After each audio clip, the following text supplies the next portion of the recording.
السلام عليكم. عاملين ايه واخبار يومكم؟ يا رب يكون يومكم خير علينا وعليكم جميعا يا رب. كل سنه وانتم طيبين.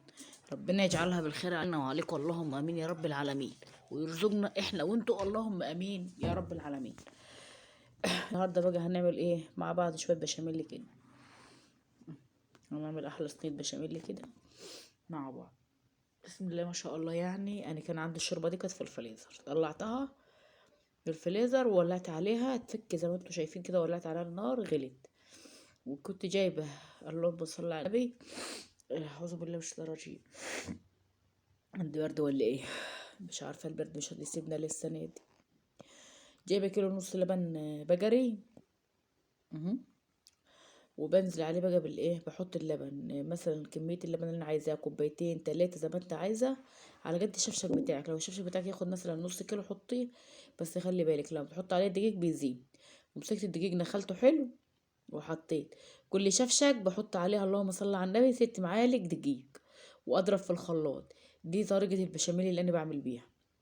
انا بعمل بالطريقة دي، وبعمل بطريقة السمنة اللي انا احط الدقيق في السمنة ودني معاها لما لونها يتغير واحطها. بس بتعوز تجليب كتير، وممكن تحبب منك وبتعذبني. انا اصلا كان دراعي وجعني مش لاقيه ايه امسك، اقعد اهب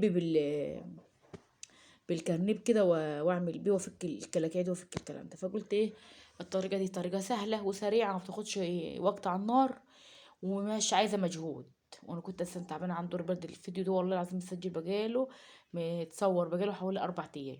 يعني بسم الله ما شاء الله البشاميل خلصت، اتاكلت وخلصت. اللهم صل على حضرة النبي. بس كان الحمد لله درس، يعني كان الحمد لله، لك ألف حمد وشكر يا رب. الحمد لله إنك قمت ارتاح دلوقتي، لك ألف حمد وشكر يا رب. طريقة البشاميل اللي بعملها، بحط نص كيلو لبن او كيلو، زي تبع الكمية اللي انت هتحط بيها لبن. انا بحط مثلا، مش بكتر لبن، انا بحط يعني الكمية اللي الشوربة اكتر. طبعا صينية البشاميل انتوا عارفين ان هي بتاخد مثلا 2 كيلو لبن و2 كيلو شوربة، او 4 كيلو شوربة او 4 كيلو لبن. انا بحط مثلا كيلو لبن، اكتر شوية اقل شوية، تبع الايه، تبع الموجود. يعني كنت جايبة كيلو ونص، يعني فاض منه كمان. يعني عملت وحسيت ان فاض منه يطلع كوبايتين كده، قمت سايبهم. يعتبر خدت الكيلو وسبت النص، خدت الكيلو وسبت النص، وضربته في الخلاط. بكل شفشق بقيت احط فيه 6 معالق دقيق، واضرب في الشفشق. بقى عامله زي ايه، زي كريمه كده فكه، لا فيها كلكعه ولا فيها اي كت... تكتلات. واقوم نازله عليها بايه، بالشوربه، زي ما انتوا شايفين كده. واقوم نازله عليها بالسمنه اللي انا هحطها. طبعا بتاخد مثلا ايه، قيمه ربع كيلو سمنه. والبهارات اللي انت هتحطيها، البهارات اللي انت تستخدمها بقى انت مثلا عايزه تعملي بصلايه سهله. يعني مثلا اللي هي تعبانه ومش قادره تمسك كارنيه وتقعد تعمل في جلاها وتسمر الدقيق مرة في البشاميل تقعد تك فيه، دي طريقه سهله جاي عليها. بتاخدش حاجه على النار كمان. يعني طالما الشوربه مغليه، مكملش يعني بتاع، تزيد حبه عن ربع ساعه، يعني من نص ساعه، اقل من نص ساعه كمان، تبع الحله اللي انت عاملاها. يعني الحله اللي قدامكم دي ما خدتش ايه، ما كملتش نص ساعه على النار، غليان الشوربه والبشاميل نفسه. وفي ثانيه بتقوم غاليه معايا. بجمع كله اللهم صل على النبي، قلنا الدقيق على اللبن في شفشق الخلاط، واقوم حاطه السمنه كده فيها، واقوم حاطه البهارات واقلب. لما البشاميل معايا يستوى ويطلع بقليل كده، تعرف ان هو استوى. بقليل من كل ناحيه في الحله كده، او يقلب من جناب الحله. طبعا الحله لو قلبت من النص، تعرف ان هو لسه ما استواش، لسه كده يعتبر هو ميه وبتغلي. لكن لو طلع من حراف الحله وقلب معاك وطلع معاكي بقليل كده، تعرف ان هو استوى ولف معاك. طبعا القوام عايزاه تقيل شويه، تسيبيه على النار، عايزاه كده حلو، ما يخليش معاكي المكرونه مكتمه. زيت لما بتحطي، بتزودي عليها نار ويدبس معاكي، بيخلي المكرونه معاكي مكتمه. يعني العيل ياكل منها تلاقي الحته جانزه وقاعده، مش تلاقيها كده فكه لما تيجي تغرفيها تحس ان هي مفلفله. مش مفلفله ان هي تغرفيها مفلفله خالص، لا. البشاميل لما بيبقى عامل زي الكريمه كده، بتحس ان المكرونه نفسها حته المكرونه ما بتقطعيها، بتحس ان هي خفيفه، خفيفه معاكي. ادي طريقتي في عمل البشاميل. او نقدر نقول يعتبر الطريقه دي انا بعتمدها كتير، بعملها كتير عن الطريقه التانية. الطريقه التانية دي انا هعملها برضو معاكم مره، بس ان شاء الله كده يعني ايه لما نيجي نعمل تاني. هعملها لكم برضو مره واوريها لكم. يعني كل واحد برضو انا عملت بكم طريقه، طريقه دي وطريقه ان انا احط الدقيق واقلب واجمع، واشتريت بشاميل من المحلات، دي اسلم طريقه واسهل طريقه، وبتاخدش نار وبتاخدش وقت، طريقه سريعه. مم.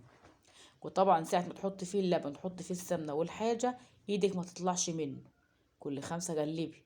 يعني حط الكرنيف فيه الحلة، وروحي وتعالي قلبي، وروحي وتعالي قلبي في المطبخ، مش تسيبي الحاجة وتطلعي بره المطبخ وتقولي تتحرق. ابقى واقفة في المطبخ، بس انا بقطع حتى اللحمة، بشتغل حوالين، المهم ما سيبوش واطلع بره المطبخ. لو سبته طلعت بره المطبخ اعتبر ان هو يلزق، لانه ما بيستحملش النار وبيلطع معاك وبيشيط معاك اشيط من الرز، بتبقى شياطته امر من الرز، وريحة الشياط فيه ما بتطلعش منه.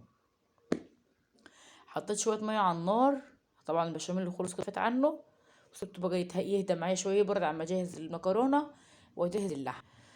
حطيت المية تغلي على النار، ونزلت على معلقة ملح وايه، واللهم صل على النبي، معلقتين زيت، وهنزل بالمكرونة كمية اللي انت عاملاها. انا عاملة كيلو وربع، الصينية الكبيرة. كنت عايزة من الله على النبي صينية الفرن كبيرة، بس الفرن الكبيرة جيت عليها لقيت بنت الله يصلح حالها كانت مدياها الواحدة جارتنا، كانت بتوع العصر، واحنا نعمل بشاميل بالليل جهزت الحاجة. يعني عامة كان عندنا المكرونة وكان عندنا لحمة فريزر، يعني جبت هو اللبن اللي انا جبته من بره، بس كانت كل حاجة موجودة. فقلت لها يا بنتي تديتي لها الصينية، قالت لي والله يا جيت يا ماما وانت كنت تحت عند الطيور، وطلعت جت اصل انا هعمل حبة جرس الصبح بدري، فاديتها لها. قلت لها انا هتروح تطلب مني تقول احنا هنعمل بشاميل، احنا جايين قصاد بعض احنا الاتنين، طب ما فيش مشكله. هعمل الصينيه اللي اقل منها هتبقى مكتمه، لا هتبقى تقيله. قلت لا انا هعملها في مثلا عندي حوض كبير كده بعمل فيه معمر، عملتهم في وعيتي ومشيت حالي، وما كثفتش جارتي واروح اقول لها هاي الوعيه اللي عندك اللي انت واخداها مني او اللي انت سالفاها مني. بس يعني ما كانش في نيه. والتقرير اجى بالليل ان انا كنت هعمل، انا كنت ناويه والنيه اللي اعمل معمر، وهم قالوا غيري المعمر واعملي بشاميل. قلت مش مشكلة، او كله اكل، والمهم الاكل انت تعمليه العيال تاكله. يعني حاولي العيال تاكله، مش تعملي حاجة من دماغك، الحاجة غالية وتتكلف وتترمى. انا عملت اللي هما العيال طالبينه. يوسف كان عندنا بيحب اسنان البشاميل اللي عملته، ومحمد الله يصلح حاله قال مش واكل منها، قلت له انت حر يا محمد. وكان عندنا حبة مكرونة حمرا فايضة من قبلها بيوم، بس ما كنتش صورتها معاكم، كل منها. وتاني يوم عملت له بقى ايه، اكل تاني اهو، طماطم بصات كده، وقطعت بصله وحطيت تتبل لوحدها، وبعد كده وجهزت البصله اللي هي قرن فلفل وقرن شطه، ويعني الفلفل اللي انت حباه اللي انت هتقطعيه، مش شرط فلفل نوع واحد. انا مقطعه عامله من كل لون كان عندي. انا دايما بجيب الفلفل من السوق بشكله، بجيبه مش شك، يعني بجيب شطه حمراء وشطه خضراء، بجيب فلفل احمر وفلفل اخضر. دايما بجيب الفلفل اصل ده بشتريه لازم اشكله، بستخدمه في اي، يعني مثلا حصل ظروف وعايز اعمل بشاميل الحاجه في بيتي، ما طلعت جبت حاجه من عند حد، ولا طلعت اشتريت، ولا طلعت عملت. انت كده كده بتشتري وعدد دي تمن دي، شكل الحاجة وهاتها من سوقك تكون تنفعك، دي اللي انا قصدي عليه. ونزلت بقى زي ما انتوا شايفين، حطيت البصلة شوية زي ما انا قلت لكم دبلت، ونزلت عليها بالطماطم والفلفل، وبعد كده بقى سبتها شوية، وقمت نازلة برضو باللحمة، بس كنت ملبوخة بتكلم معاكم في حوار الصينية اهو. جهز بقى بهاراتك وحطيها عليها. وما انا على فكره ما بسويش اللحمه السوى الكفايه، انا بسويها نص سوا، يعتبر بلوحها قد السوا بتاع الزيت على اللهم صل على النبي، الزيت انا معلش انا اسفه، ولعت على اللحمه اللي بتاع ده اللخبطه دي يا ربي. ولعت على البصله الاول تدبل، عشان انا مش بغيب على اللحمه لما تاخد سوا، بحس لما تاخد سوا بتبقى مفتله في المكرونه، بحب اسويها نص سوا، نص سوا. واقوم شايله احط البصله تدبل، واحط الفلفل والطماطم، واقوم نازله باللحمه، وزي ما انتم شايفين ايدي فيها على طول 5 كده، واقوم مطفيه عنها وتكمل سواها في المكرونه، لان انا بخلي المكرونه تاخد سوا كامل، مش بحط تاخد لون وتطلع، لا انا بسويها لما احط فيها السكينه او احط فيها معلقه او خله واطلعها ما تبقاش متعاصه، بتبقى خدت سواها كفايه. وادي اللحوج الاولاني اهو، حطيته وحطيت عليه المكرونه بسم الله ما شاء الله مفلفله، مش معجنه ولا هي ماسكه في بعضها، جميله يا ولاد اهي زي ما انتم شايفين. ونزلت عليها بالبشاميل، وهقلب بقى شويه بشويه كده لما ايه، وكده هسويها واحط عليها بقى ايه اللحمه بتاعتها. بس كنت مقطعه فلفل، قطع فلفل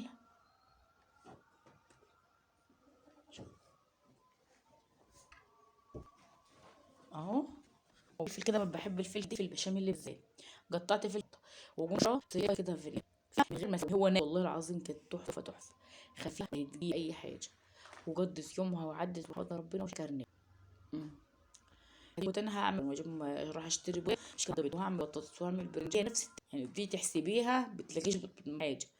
انا غرمت اللحمه، كانت اللحمه عندي في الفريزر اسبوع كده، كان جاي عايزين بشاميل العيال وكنت جبتها وعندها.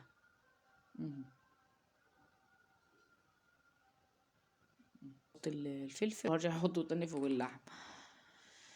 اشهد ان لا اله واشهد ان محمد رسول الله. اذان العصر شغال، ربنا نطلب الشهادة من ربنا، يا رب يجعلنا على الشهادة يا رب،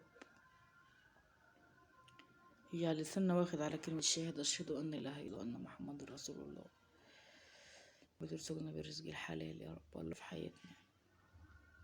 زي ما انتوا شايفين اللحمة تحس ان هي لسه فيها ريحة سوا، قلت لكم بسويهاش جو، يعني مش بسوي اللحمة سوا كتير تطلع معاك حلو. اللي هيعملها بطريقتي جرا، يعني انا من سنين بعملها مرة في مرار البشاميل ولعت عليه لما برضه ولعت على البشاميل وخفت البوتاجاز، انا جيت بقى اطفيه يعني هادي وشغل، هو مخلي الحله برضه إيه سخنه مش باينه، لانها كانت الحله كانت كده، وكان عندنا عزومه وكنت مولعه، انت بقاله كام سنه يا ولاد من قبل ما افتح قناه، يطلع سنتين تلاته، كنا في رمضان ولعت عليها وايه، وقلت انا فيت يعني فكرت ان انا طفيت عليها، وطلع مش عارفه رحت مشوار وجيت، المفروض رايحه مشوار وراجعه، وكنت مسويها الصبح بدري، قلت اروح مشوار وبعد كده باجي اعمل دقه، ورحت مشوار وغبت بتاع ساعه او اجازه، واللي بتاعي كانت عامله زي النورايه من تحت، زي النورايه من تحت، اجي الاقي البشاميل هو الحمد لله هو مش شوط، بس البشاميل بقى كنت سايباه حلو، جيت لقيته كتر خالص، خليته جابس معايا. تقوليش انا بقى جيت وانا لا ما طفتش لا عليك، المهم مش هاخدكم في دوك اللي ازوده شوربه، فكسلت الشوربه وقلت ايه مش مشكله، ده هي تصنيع غير كده ولا اربعه، يعني كنت عامله كله ربع مكرونه مش كده، كنت هتاكل المكرونه ما تقوليش مش عارفه اوصف لكم الوصف بتاعها ازاي برضه، تقيله في ايدي، منها المعلقتين بسم الله ما شاء الله، بسم الله ما شاء الله. انا ما بعملش البشاميل اللي خفيف اللي تقول معايا فيها من بدون قصد، اجت يعني انا اللي اطلع، فقلت يعني ايه ما الناس كلها تبقى تعملوا بس كده اعملوا، فكسلت ان انا كسلت ان انا اطلع كيس الشوربه واقلب واعمل الكلام ده، مش مشكله هتبقى برضو ماهاش وحشه، وانا كنت عامله كميه مكرونه صغيره، فيعني ما دققتش فيها، بس بسم الله ما شاء الله صينيه مكرونه ولا كلمه تاكلتش، التاكل والله العظيم هقول لكم ما تاكلش نصها، مع انها كانت كيلو الا ربع مكرونه، يعني كانت لحوم من دي، كانت لحوم اصغر ما تاكلتش تاكل منها، يعني كلوا فطروا منها، اللي كلوا ما كانش كان في عزومه، وتاني يوم كان فايت اكل كتير وكده، مش اجت بعد منها العيال اللي حسيت ان العيال بتاكل، كلت منها ببطنهم رميتها والله، ما يعتبر نص الصينيه ما تاكلش، وقمت من بعدها ما بعملش المكرونه بتاعتها تكون كريمي كده وشكلها حلو، وما تبقاش جابسه، يعني تحطها تبقى اغرفها اغرفها بالكرنيه معايا والله، انا عامل معاكم بذلك منها، والتايهه اجت من الفريزر فعملت بيهم. هرش بقى انا على فكره عملت الحوج التاني بس ما طلعتش معاكم الحوج، مش هضحك عليكم واقول لك لازم اللي هو جوز اللي وحيد، انا هعمل الاتنين مع بعض هما وهيخشوا الفرن الاتنين مع بعض، الحوج واسع شويه والحب مكرونه، يعني مش عملت حاجه تانية غير اهو، الله يعني العيال كويسه حتى جارتنا بالظروف احنا كنا نتغدى، قعدت كلت يعني لقمتين كده مع الصينيه، وخدت كلت وخس كده، حطيت حتى في طبق وكلتها. قالت طعمها حلو وخفيفه، ما تعملي البشاميل بتاعها ازاي؟ فقعدت اوصف لها، قالت لي ماشي باجي اعمل هزعج عليكي تعملي معايا البشاميل. قلت لها انا هزعج عليها وانا هعمل لك الطريقه، لان طبعا ولا شغاله في الموال دي يعني، ولا قال لي ولا جايله له. لا اله الا الله واشهد ان لا اله الا الله وان لا اله إلا الله. اهو جبنه دي نحطيها، مش عندي مستنى حطيتها، وناس بتحط عليها، انا ممكن احط الفرن من غير لا جبنه بقى مع بعض الفرن. بسم الله ما شاء الله اكبر.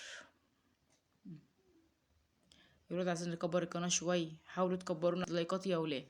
اللايكات بتوزع الفيديوهات وبتخليها يعني حلوه معانا، يعني مش كل اللي فيها ان هي نفر او 10 يشوفوه، النفر يشوفوه 100 نفر فوق. الله يكرم يوسف بالله عليكم. مهم. انا مش بحس هو كامل يعني، بتبقى قعدت في الفوق بتاعها يعني ايه بتاع نص ساعه. ايه رايكم بقى في الشكل دي ولا ايه؟ عايزين مع بعض كده تحاولوا توسعوا القضايا بتاعنا. يلا الحمد رزق حد حاجه ولا حد بيطلب يعني، الحمد لله احنا شاكرين وحمد. اللايكات والاشتراكات يا وليه، اللايكات والاشتراك في الشكل ده، وتعالوا تغدوا معانا، والسلام عليكم.